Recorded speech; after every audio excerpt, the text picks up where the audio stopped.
Welcome back to episode, You never remember the number. it's number 4. It's 4. Today I love doing this. I just press record and just still has no idea what we're talking about.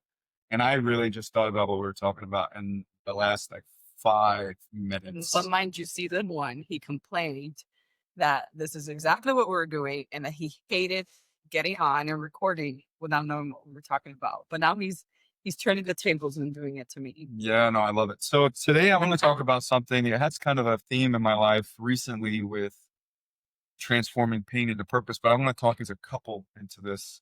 Today I want to talk about like finding our purpose through all the chaos in our life. Okay. Okay. I don't know where we're going with I have no clue what we're going with it either. this. So much chaos in our lives. Well, chaos in the sense of, I use the word chaos, Everyday life. but I'm more talking about like challenges that we've encountered. Those that are listening know that we recently lost our son 7 months ago, but that's not the only challenge that we've had in our life. I feel like. No. Do you want to start, or do you want me to? I don't know where you're going with this. Well, like I think about our daughter's brain tumor. I think about my brain tumors. I think about getting kicked out of the Navy. I think about marriage challenges. I think about losing our other child. I think about um, having a business and obviously going through some challenges with our business. I mean, like all of these different challenges come into my mind. And I think the reason why I want to bring this in is we were talking yesterday and we were having a dinner with a couple, and we were talking about, we used the term was thrown out there, fake positivity and like challenging times. And the more that we have our own challenges and chaos that hit our lives, I feel like it's not necessarily fake positivity. I think it's about being able to see the blessings or the teachings in those moments. Yeah, absolutely. I mean, I think more so like yesterday's subject was we were talking about specifically like financial struggles and being able to make more money and things like that. And, a lot of what's going around in the spiritual world is like manifestation and open yourself up to it energetically and this and that. And I was making the point like, yeah, that's all great and dandy. I'm not saying it doesn't work, but at the end of the day, it's like building a muscle. If you don't put the hours in the gym, that muscle's not going to grow. Like you can meditate on that muscle for the next year. It'll probably be the same size or very similar to it if we don't actually like go to the gym and lift the weights and put the work behind it. So very similarly to that, if we want to make more money, we have to take the steps to actually getting there. And I use the terminology hard work, but by no means do I mean to the point of like deteriorating yourself in other aspects of your life, like your health or your family life or this or that. But at the end of the day, you might have to be out of your comfort zone and do certain things that you're not used to doing or that you don't like to do, like waking up earlier or staying up later or, whatever the case may be, working on weekends to make that a reality. So I think when we talk about the positivity and the aspect is knowing like at the end of the day, you're doing all these things, but you're moving towards a common goal of something you want. Like it's not this negative thing. I don't equate that with the same of like if you have a 9 to 5 and there's really no room for growth and you're just gonna do the same thing for the next 20 years. Like to me, I mean some people are comfortable with that. Cool if you are. But for those who are not, like if you're just like, well, I'm just grateful I have a job and you stay there, but internally you're not actually happy with where you are in your life, then well, what are you going to do to change it? What are you going to do to move on?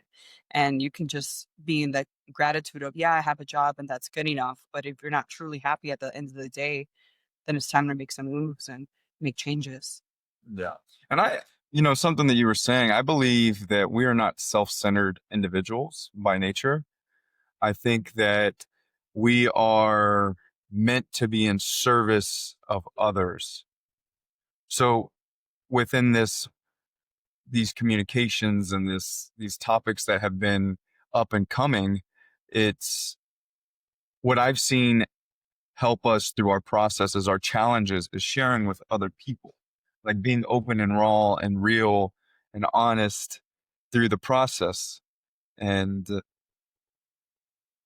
that's what I don't think necessarily people are comfortable with yet, of being open and sharing their own journey. Right now, Linnabelle's right in front of us, and she's showing me a painting. It's for you.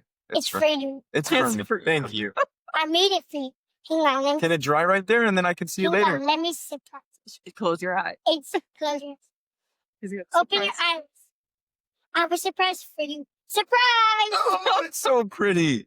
Oh my you. Yeah, lord, they were it's so painting. pretty. I went in the room and they were painting. They're like, "Oh, we thought you were daddy. We're making him surprises." We make you a Nice. I surprise. love my So look, girls. I made cat flying surprise. All And I right. made wolves, rocks flying at Can you cat. girls give us like All right. 20 minutes to finish this podcast, and then we're recording the podcast, and then you girls can show daddy all your surprises, okay? Yeah. So coming back into this real quick, I got thrown off for a second, but to come back into this, we were talking about earlier of yesterday's conversation. We were talking about making money, and we were talking about, there's certain way, like you have to take action. And I think for me, where I'm going with this is that before pre-Navy, I say pre-Navy, post-Navy Alex is totally different than getting out. So like I thought my purpose was tied to someone else's mission. I didn't believe that each individual had purposes on this life in this life. I think, hey, this is what we're doing, this is what we're building, so on and so forth. And so now where I'm going with this is the more that we've sat through a lot of the challenges, that fake positivity that was thrown out yesterday, it's able to sit and look at it, not meaning that I'm not sad, but being able to look at it and see the other side of like, okay, what is this here to teach me? Yeah, I mean, like I said yesterday, everything that happens in our lives is for a reason. There's always a lesson to take away from, and sometimes in those moments we can't see it because we're stuck in the suffering, we're stuck in the pain. And at some point, if we want to move on from that, we have to separate ourselves from the suffering. And it doesn't mean that the pain goes away and it disappears, but just being able to see yourself outside of that suffering to see what else is there for that situation. And yeah, it's not easy. And it's not that every day you're going to be in that place. And that doesn't mean that all of a sudden you stop crying and now you're over it. And you're like, okay, I learned all the lessons. Like now I don't suffer from this anymore. Like I'm never in pain from this. That's not what we mean, but being able to still find that good in everything that's happening to us in all moments, even when we think they're the worst moments of our lives. And we have to rewire the idea of what purpose being tied to success. Like a lot of people have this direct connection of, well, if I'm successful in life, if I'm making a lot of money, if I'm, have all the material items, I'm within my purpose. But from talking with some people that make a lot of money, that's not always the case. There's something still missing. And what makes your money doesn't mean that that's your purpose in life. Yeah. Yeah. And so going back into that, of like rewiring the belief of like purpose isn't material, it's a way of living, in my opinion.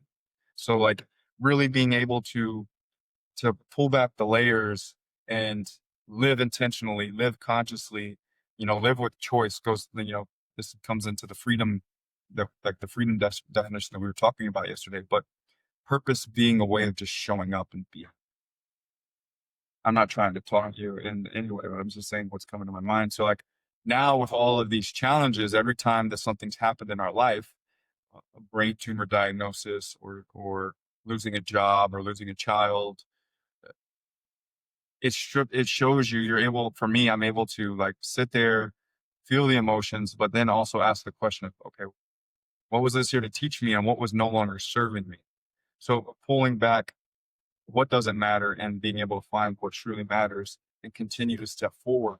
And in that process, sharing it, opening up, being honest, not just saying I'm fine or good. Really, when someone asks you the question, hey, how are you doing today? If you're not doing well and someone's asking that question, like Be honest about it. be open and honest, because sometimes those small invitations that we overlook are our path to being able to be our authentic self, like expression. And also knowing I've come across this a few times of this colony of mice where they basically gave them like everything they needed for survival. And over time it actually like caused more damaged and good. Like the mice all got overweight, then they all started fighting, they all started killing each other, stopped reproducing, like all these things. And that was because they had everything they needed. And humanity is very much the same. If we had all our needs met constantly, then we would never strive to change because it is natural. The brain does not want to change. It likes comfort. It doesn't want to go through the extra effort and the extra energy of having to change. But that's why life throws these huge catalysts at us, is to force us out of that complacency, out of that routine that we've been in. And sometimes, it is jarring. It's a slap in the face. Sometimes it's a spear right through the heart. And you're left like, oh my gosh, do I stay stuck under this? Do I stay here? Or do I evolve and move on and see what's next for me? So that's something I think we're learning how to navigate and try to see in positivity without diminishing that we are humans and there are feelings and emotions that come with all of this. And it's never a straight out process. Like there's layers of it and it's not a linear path. Sometimes you feel like you're going in circles and loops, but at the end of the day, I think if we have clarity and vision of where we want to go and what we want for ourselves, for our lives, for our families, that's what keeps you anchored in taking those steps to continue day in and day out, which is something we've also talked about a lot throughout the years and that we have done, like making a life map. What does the next year look like? Where do we want to be 5 years from now? We've talked about this in the past, but like our life books, like I did my life book a couple of years ago and I told him like it's time to update it and do it again because now life looks so much more different than when I did it. And these are for me, these are the anchors that keeps me moving on and wanting to accomplish the next things in my life.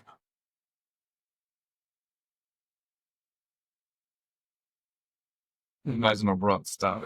Our girls keep coming in and out of the room and interrupting my This is thought real though. Like process. I think this is really the big piece of like, I normally would edit this out, but I'm just gonna keep it there because that's having kids and like Trying to do this and I want to say trying because we're doing it, like yeah. doing this type of work where we're in here, we don't put them on screens and things of that nature. So it's like they are just back and forth, back and forth. But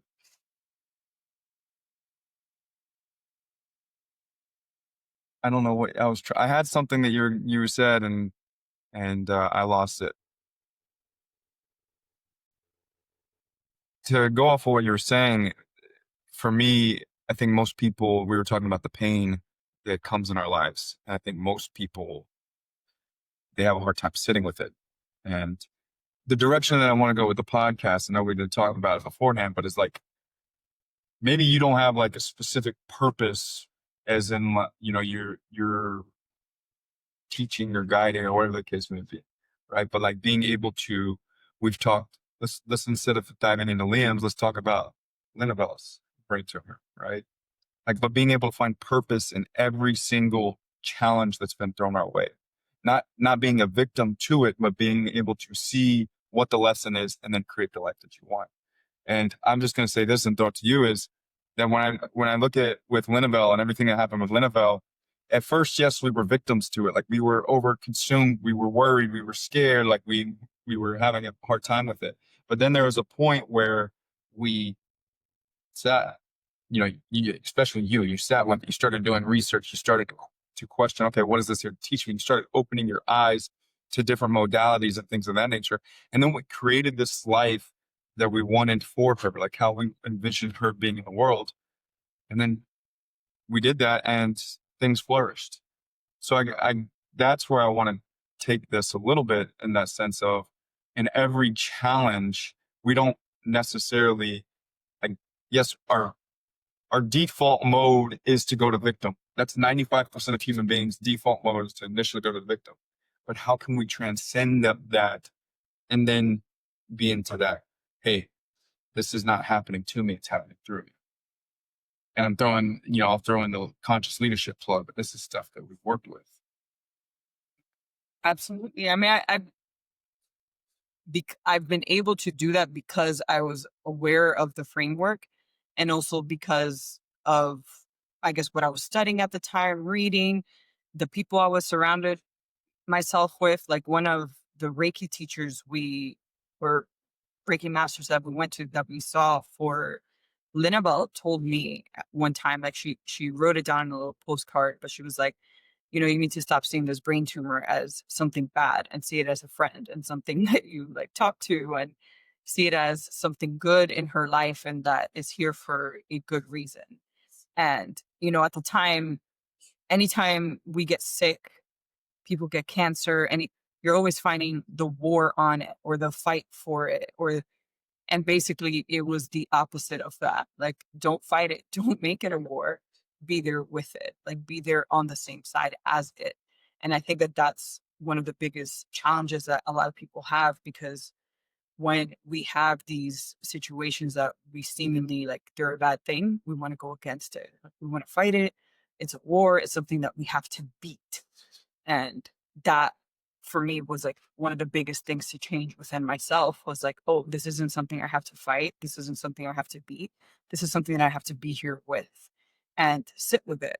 So we also then did Reiki levels 1 and 2.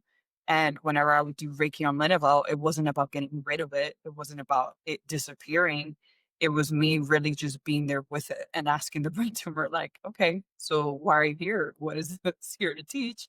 You know, why are you in her life? Like, clearly there was something like she has to experience and go through to be here. And that was more like my energy on performing Reiki on her versus like, we have to get this out of her body and we have to get rid of it. You know, it's hard, I think, for regular people who don't necessarily take the time to look at situations this way, because it's not the way most of society looks at things. And I mean, just social media, the media in general, anytime anything bad is going on around the world, is let's blame who's the one at fault, and now let's go after them. And I mean, we are seeing that right now all over the world, of all of these different issues going on, is who are we hating, who are we going to attack, and how are we going to go about attacking them.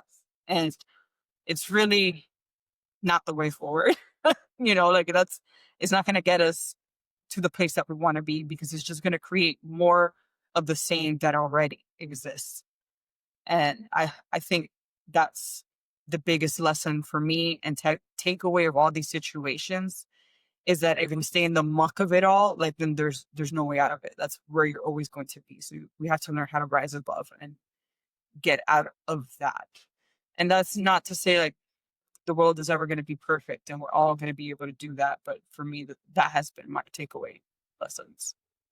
Yeah, I think in order for us to get to that point, like you were saying, we have to sit in it and understand it for a bit, right? I'm not saying that we have to sit in it for years or whatever the course. Everybody has a process, but being able to stay with it, understand what it is doing to us in our lives, and then being able to integrate it into our lives. And I think that a big part of my understanding all of this was just knowing so many people talk about choice and freedom and being able to live the life that they want, and then being put in situations that they didn't ask for or they didn't make the choice to be there. And I want to say that maybe consciously in these bodies we didn't. Then I always joke, well, there's a higher me and a soul that clearly did choose this. So I always like to flip it on myself in that way of, okay, maybe I didn't say, okay, yeah, this is what I want. Like, yeah, I want to lose a child. But I was like, clearly, before I came into this body, there was a soul that did agree to this, agree to this journey, agree to all of this. So I always try to ask myself, is like, what was my reasoning for wanting to choose that then instead of now? Because obviously now no one, the human aspect of us doesn't want to put ourselves through those painful moments, but there's an unhuman aspect of me that did for some reason. And that's where I always go for myself when I'm trying to like discover the why and find the answers of these situations. Is I believe that we're all souls and we can be hundreds of years old, and this is just one life of many that we have lived. So there's a part of me that did ask to go through these situations, that did ask to be put into this body, into this life. And that's the part of me that I want to connect to in these situations, not the one that's just here in the human flesh. I want to add in there too, because you're talking about like, choosing the integration piece. A lot of, in my experience with like the sharing and opening up, if you analyze a lot of where like the birth, I say the birth, but the foundation of a lot of these nonprofits or movements, things that are going on in society, it's born from a pain point. Maybe that's subconscious, or that's, subconsciously or consciously, like they know that the pain point, they want to take the step. But if you think about all of the nonprofits or work that's being done in this world, it's built from a pain point in their life. And so there's that action piece that helps us heal. And so many people that are struggling, they're stuck in the mind and their brain and the victim mindset. As soon as they take that step and they just start to share, and for me, it's through talking, it's through connecting with people, things start to move, ripples start to happen. And I think that's the biggest thing, the takeaway for me is that, yes, losing a child and all these things that happen do hurt, but if I stay stuck in my mind about it and like and am frustrated that this has happened to me, I'm not going to heal. And the book, there's the book that you read at the beginning, and you told me about Your Soul's Plan by Robert Schwartz. And in the book, he says that healing takes place when we remember on why we chose these things. Now, I know that's for some maybe like a spiritual thing, but it's just about sitting with the pain, like letting it have a place, integrating it into our life, asking questions, getting curious of the possibilities out there, and then taking action either to honor a legacy or to remember someone, whatever the path that you do. And I feel like that's how purpose is born, through the hard and the messy, right? Like through the challenges and the ugly times. I think it's also teaching a lot of us just to be in service to others. Like, we're not just here to fulfill our own desires, we're also here to be in service to other humans and to help out humanity as a whole.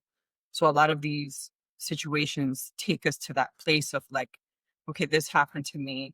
How can I help others who are going through the same thing? So we start opening up instead of me, to now looking at others and wanting to help others and being that person in a society that could take so many people further, because it's the ripple effect, like this thing happened to me, I want to help others through the situation, maybe even to the point of avoidance, like, oh well, I know that if they were to do this differently, then they wouldn't have to go through this, or whatever the case may be.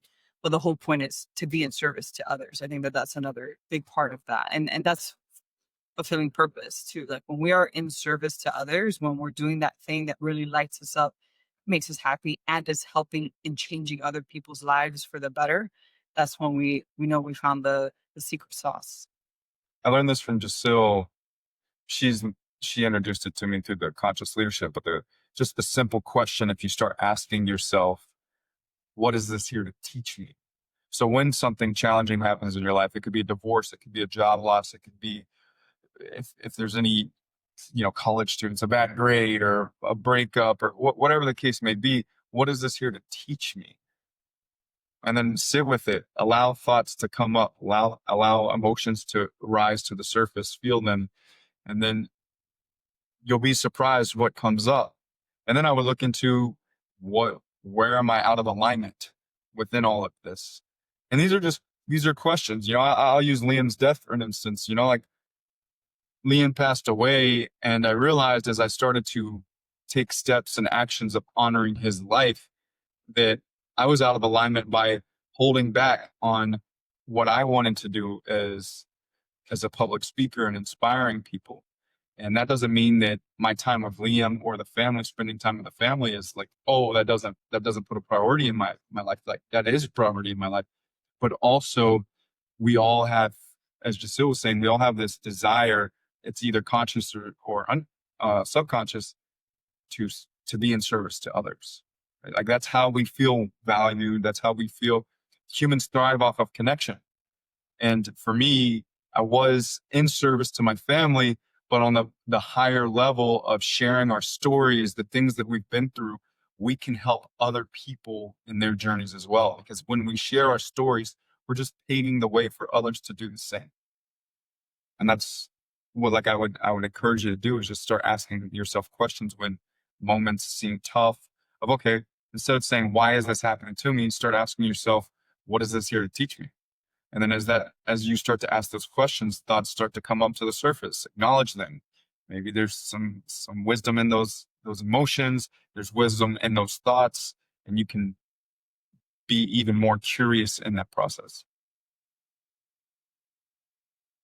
Well said. Well, so we're going to cut this one short. This is a real quick short podcast that I did not let her know beforehand. I think she did a pretty good job. Why do you always say they're short? I mean, they're exactly the time they need to be.